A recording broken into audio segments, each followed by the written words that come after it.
Hey friends, welcome back to Six Hearts on Six Acres. I am super excited because we are past the snowstorm. I have a 10-day forecast of gorgeous weather, and although we are still about 8 weeks away from our average last frost, it is time to plan out the garden, decide what I'm going to be growing this year, and get some seeds started. There is so much joy in this stage of gardening, almost as much as planting it out, because you really get to use your creativity and your imagination and just dream up this gorgeous garden.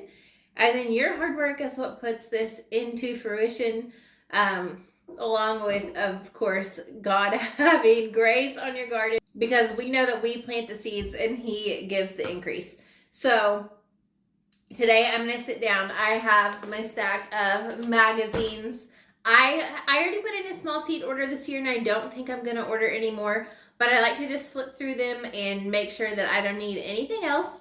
I have all my seeds that I have, and I have my graph paper here. This is how I like to draw out my garden and see what I'm planting where. And I'm going to show you just a little bit of the process of how I do that, what goes through my mind when I'm planning out my garden, how I decide what I'm going to be planting, how much of each I'm going to be planting, and where things are going to be going in this garden of mine. The first thing I do when I start to plan out my garden is to draw a pretty accurate representation of my garden on graph paper so I can figure out what I'm going to grow in each space. Now, this is not perfect for me. I don't have my garden exactly measured out, but I have a good idea. If you do not have a good idea kind of how big your beds are and how much space you have, this would be the great time to actually go out with a measuring tape and figure out what you have. But if you have in your mind something pretty close, we build these beds, so I know that most of my beds are 3x9. Then just go ahead and scratch that out. Make sure to add all of the structures of your garden. So for me, that includes like cattle panels that I grow tomatoes up, and a cattle panel arch trellis that I grow melons and winter squash and pole beans on. It also includes raised beds that I grow potatoes in, and it also includes lick tubs that I use as container gardening. So I have a lot of different pieces to my garden. I want to make sure to get all of them inside this sketch so I can know where I want to put each planting of vegetables. I personally do a mixture of container gardening and square foot gardening, companion planting. So I am a very type B gardener, and I'm not going to draw out where every single plant in my garden is going, because I do throw a lot of plants in areas that already have other things growing just as companion plants. And this year I'm also going to be adding loofah gourds to my vertical growing area. So for me, that area is super important, and I would never garden without it. Average last frost, it means that it's time to go through my seeds and see which ones need to be started now. I do already have some seeds growing in my grow station in my basement, but it is also time to go ahead and get lots of my flowers started and peppers started and lots of herbs started as well.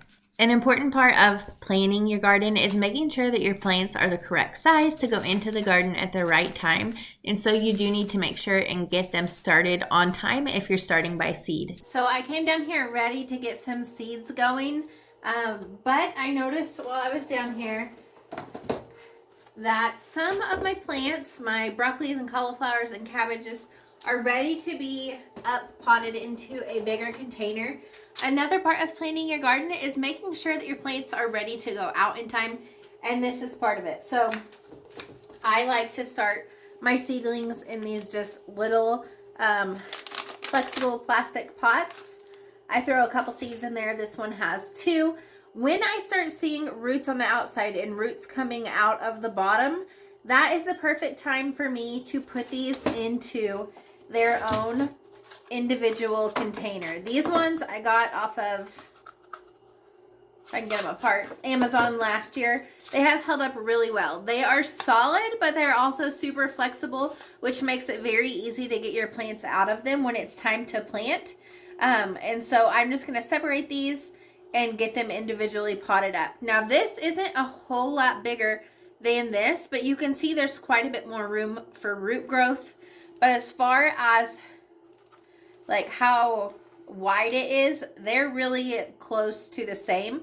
But even so, just doing this, giving it that extra room in that fresh soil. I'm also going to go ahead and fertilize these with some fish fertilizer. The results are going to be incredible next week when I show these to you how much growth they have put on.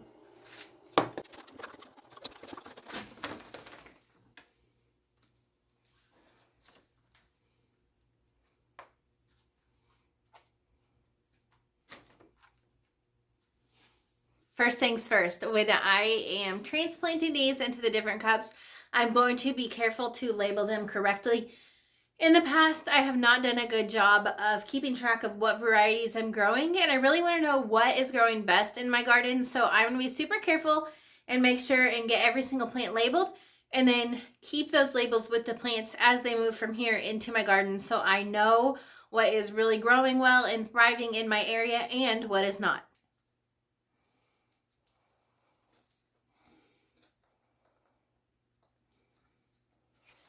I do want you to notice that these seedlings are pretty dry. I find that I do best at getting the roots separated and getting these two plants separated when my soil mixture is pretty dry and crumbly like this, as opposed to being freshly watered.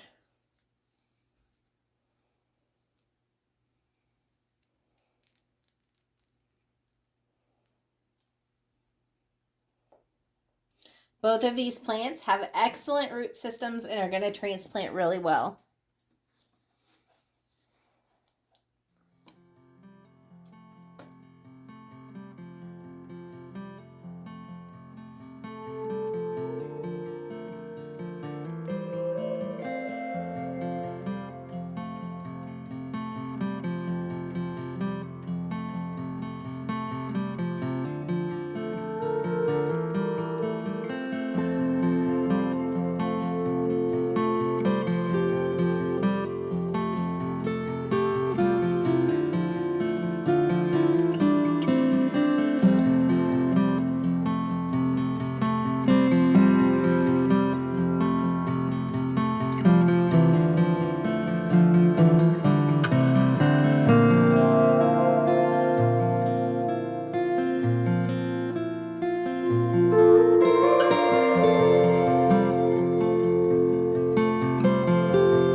Just as up-potting your plants at the right time is important, so is starting your seeds at the right time. If you start too early, you're going to end up with monster-sized plants in your grow station that are really hard to care for, and you may end up putting some undue stress on those plants. Or if you start too late, you're going to have a delayed harvest and you're not going to have big, nice, healthy plants to put into your garden. And if you live in an area like mine, those soft, tender, young veggies are probably going to get eaten by rabbits. At least that's what happens to me if I don't have the right size plants going into my garden. So it's important to follow a planting schedule and know when your average last frost is and when it's time to get certain seeds started.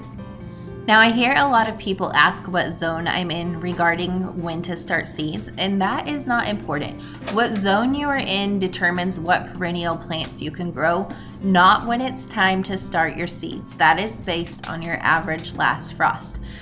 For me, in this video, I'm about 8 weeks away from my average last frost, so I'm getting my sweet peppers started, I'm getting a bunch of herbs started, and I'm getting some flowers that take a little bit longer to flower started as well. When you are starting seeds that need warm weather to germinate, it's important to make sure they're on some type of heat source. I use these little heat mats, but you could also just put them somewhere warm, like on top of a fridge or on top of a freezer. These heat mats work perfect for me though, and I always use a humidity dome as well until my seeds sprout. But the next thing I do when I am deciding what I'm going to grow is look at what I have on my pantry shelves and what I preserved in the last year, what items we used a ton of and really loved, what items that I still have plenty of, like salsa, for example, and what items that I am running low on, such as green beans. This might look like a decent amount of green beans here, but for our family of 6, this is not a year's worth, and that's my goal. A year's worth of the foods that I preserve. So I still have quite a bit of relish. That's not going to be a high priority this year.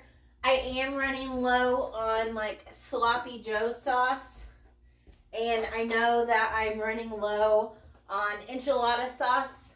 I'm also running super low on spaghetti sauce, which I store in another area.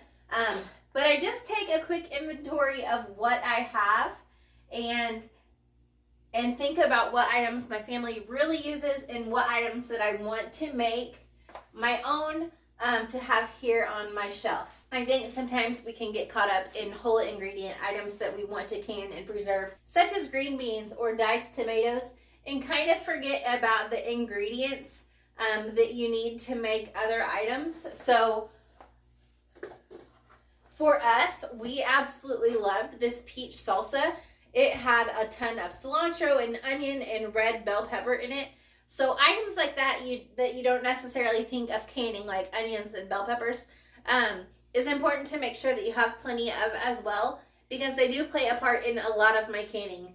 They go into all of my salsas, into all of my spaghetti sauces, my sloppy Joe, my chili stir, my enchilada sauce, tons of my mixes, and so those things are important to think about as well. I think that is all that I have to share with you on this subject.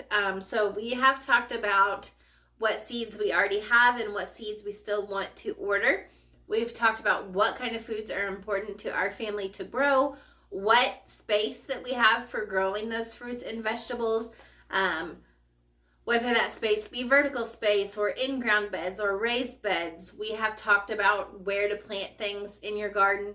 We have talked about seed starting, and we've talked about preserving those foods and making sure that you have the right foods growing in your garden to be able to put back the foods that your family wants to eat throughout the year. I hope this was super helpful to you. If you'd like to go back and walk through last year's garden with me, I'm going to put my garden tour playlist right here for you, just to take a little walk through memory lane, hopefully to get some good inspiration for your garden this upcoming season. And I will see you back here next week. Until then, may God bless.